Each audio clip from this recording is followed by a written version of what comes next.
Morning, farmers. Well, it's Veterans Day, and it's time for our 2-year anniversary garden video on the progress of our food forest. And gardens. Still frosty here. It's early in the morning. Well, it's late in the morning, but it's early in the day. So,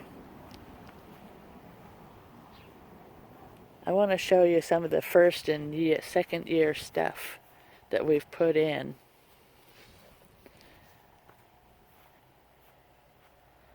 So far. I counted it up. We have like 57 different plants we've put in since I got here. And it's 2 years, November, that I came. I started with a blank canvas. That one red tree over at the chum tree was the only thing that was here. So to point out some of the first and second year stuff, the first year we have that first garden along the fence there. Second year is the trellises. First year here, and here were the only, this and the one in the front were the only things we had that I could get in that year. The first spring. We grew tomatoes over on here. We also put in these first trees, the first year, first spring. They were originally, those two, the pear and the nectarine, were out here in the center. And then I realized that it was going to be a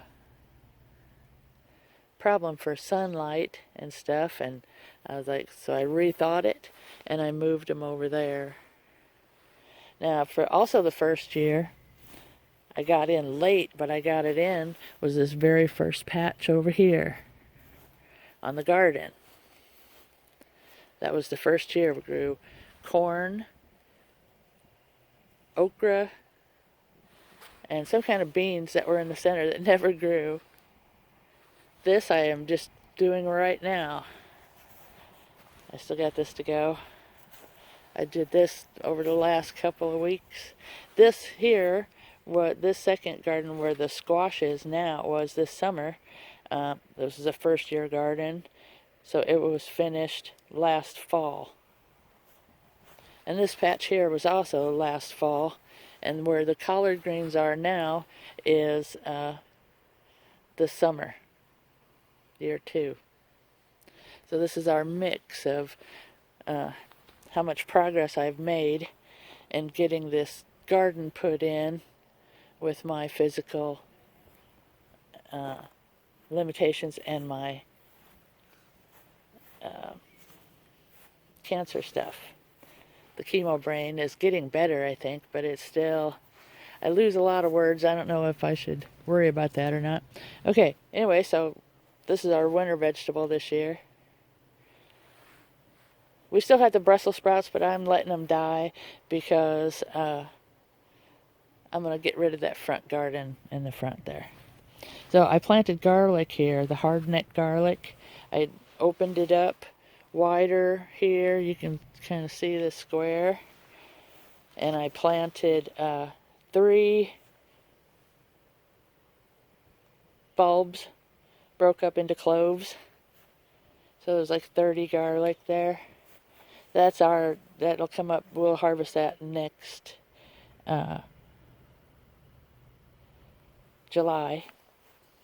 We'll eat off these as much as we can. I've noticed that by watering up here above this tree, I'm watering that entire garden, this garden, the collard greens, and it watered all the way down here to the garlic. So that was I've been deep watering and we'll get to that on another one, but I just wanted to bring it up. We're going to make these all into one, hopefully. I'm going to work it this way. I have to finish that, and then I'll start working it this way until we get rid of this grass strip here. The kiwi is the end of year 1, wasn't it? Yeah, fall, year 1. The sunchokes will be another year or so from harvesting, but then we'll be able to harvest them every winter from now on. So the principle of the food forest is to have all kinds of plants that have all kinds of seasons. There'll be stuff in the winter. There'll be, it won't be a whole lot of everything, but it'll be a lot of a whole bunch of different things. This mulberry, I'm moving over here. I don't like it in that corner. So I'm going to do mulberry here, sugar maple, red maple. The red maple was free, and but leaves are some of the best things you can make compost out of, and compost is an important thing on a place like this. You need a steady supply of it. So that mulberry will go there where it's being watered today.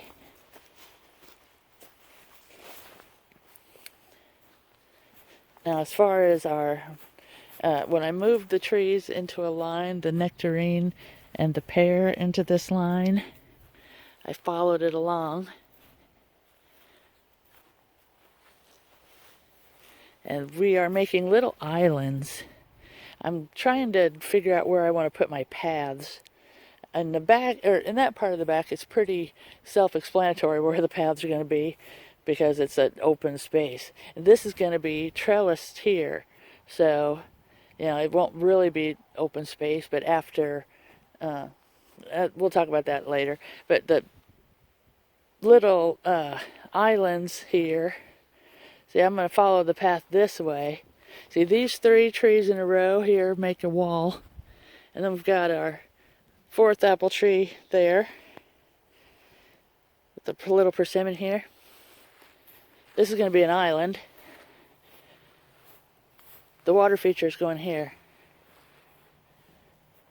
This will be another island, but it'll be all berries that are, berries and canes in this corner. With the bigger trees coming up through.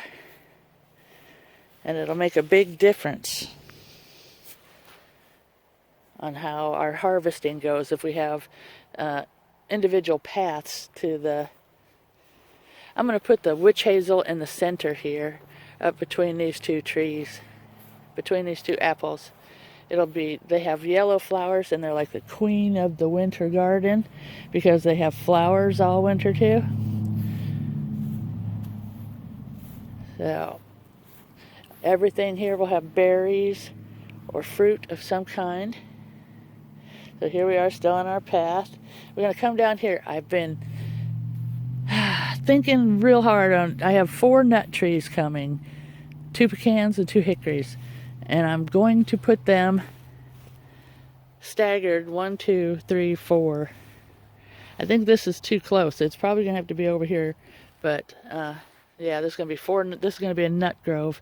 And for the nut grove to be good and shady underneath here, because you got to remember, the first 6 months of this project, all I did was sit and watch where the sun comes up and where the sun goes down, all winter long. And then here's our original tree here.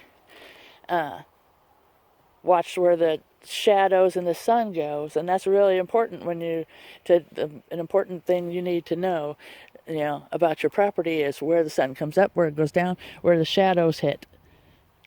Now, for shady gardens, different shaded plants, we're going to need a forest situation, so that's why we're going to put the 4 big canopy trees here.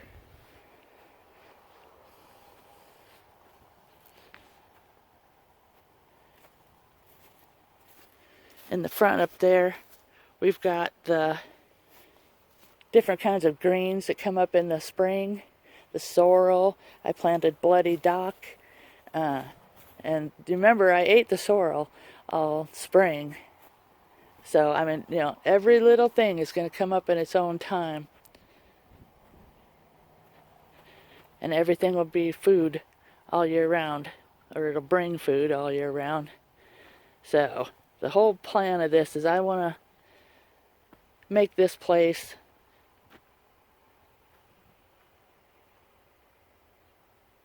feed a family of 4 easily.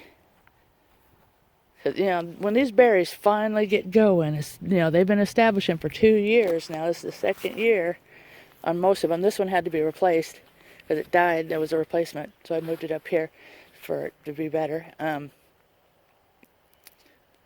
pounds per female vine on those. 100 pounds of fruit every year once they get going.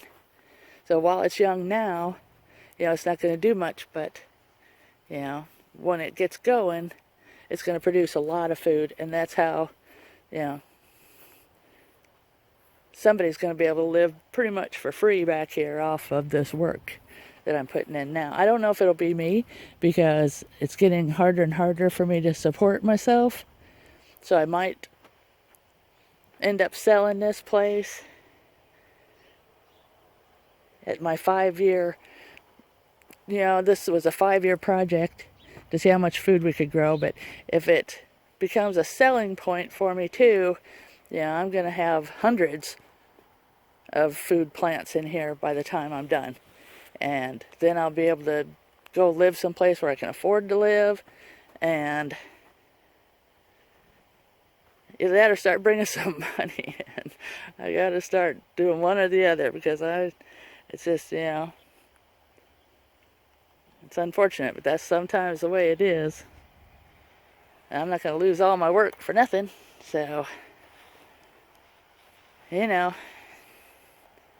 that's what this food forest is all about. Feeding as many people